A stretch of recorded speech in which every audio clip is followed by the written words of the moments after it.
watu lintang apa watu kapur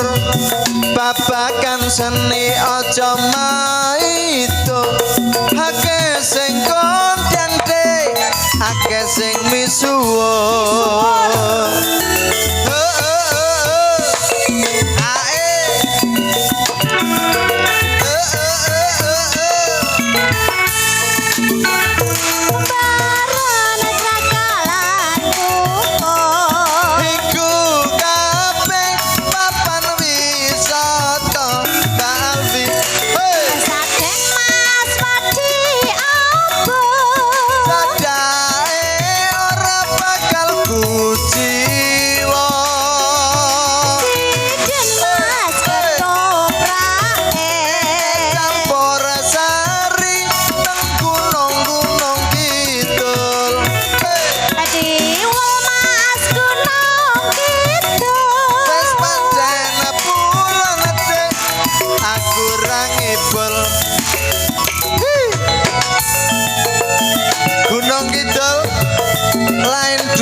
sekarang dek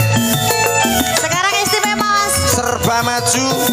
apa-apa maju dek banyak tempat wisata juga udah halus sudah apa kui mau jalan tak pikir kowe wis lali mas karo aku cah gunung kidul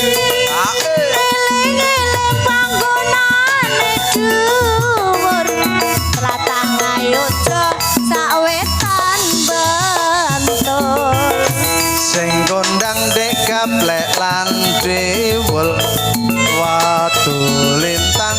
apa watu kapur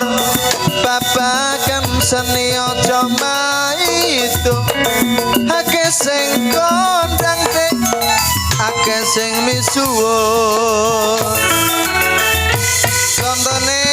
Mbak Alfi tadi penyanyi Indonesia Mas Parnet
kurang ibul